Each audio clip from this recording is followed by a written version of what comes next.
Hello, my name is Alphonso. I'm a music therapist and I'm also someone who's been through prostate cancer treatment himself.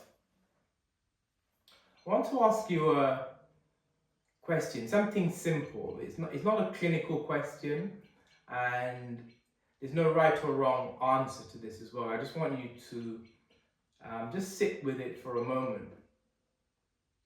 When did you last listen to music? Not as a background noise, and not on the radio whilst you were doing something else. And I really mean listen, and that's just something that you chose.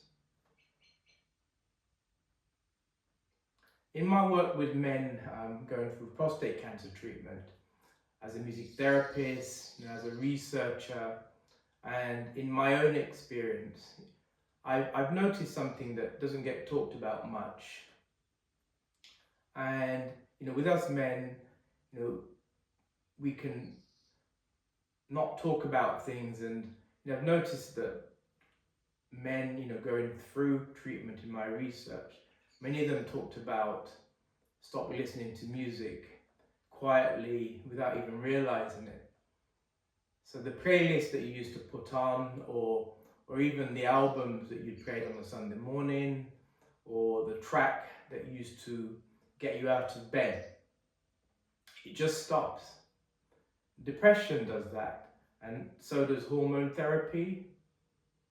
They close things down, and the things that we love, and the things that made us feel like ourselves, and often we don't even notice it's happened. We're just getting through the day. And I want to share something with you. A man that I spoke to in my research, and for now let's call him Henry.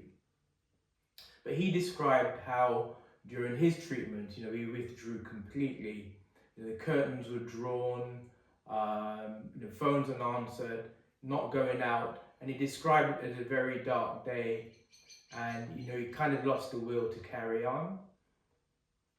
One day he forced himself outside, and he was walking home, and a friend pulled up in a car with the radio on, and then something happened.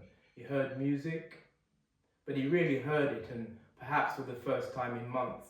And he went home and put on some music, some drum and bass, some of his favourite stuff that he's always loved.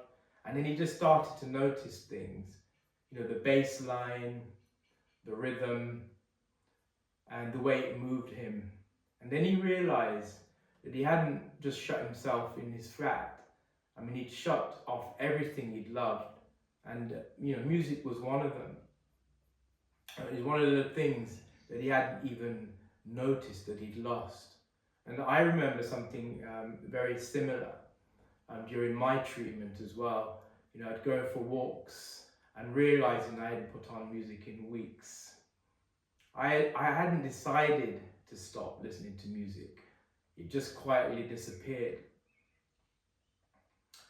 The three questions that I've got three questions for you, and I want to invite you to just think about them, but there's no pressure to do anything with them, but just notice. And the first question I have is, what were you listening to before your diagnosis, or before treatment started? What was in the background of your life? What did you put on, when you were cooking or just sitting? And then the second question is that, what's changed? Are you still listening to the same things, or are you listening to anything at all? Or, has it just drifted away, without you really deciding to stop? And then the third question, and I think this is the one that I really like you to sit with, and it's this, have you given yourself permission to enjoy the things that you used to enjoy? Because sometimes, when we're going through something difficult, we unconsciously decide that we don't deserve to feel good, or that enjoying things feels wrong, when we're struggling.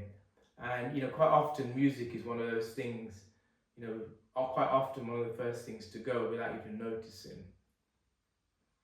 So I'm not asking you to fix anything today, and I think that would be impossible and too stressful to even think about that. But I'm just asking you just to notice that. And if you stop listening, I mean, that's in itself worth knowing. And then if there's a track that you used to listen to, something that means something to you, even if it feels far away right now, perhaps it might be something you may think about now you've heard this video. You'll find a short prompt card below, and it's got these 3 questions on it, and so you can come back to it whenever you feel ready to do so. So for now, take care of yourself, and I'll see you on the next video.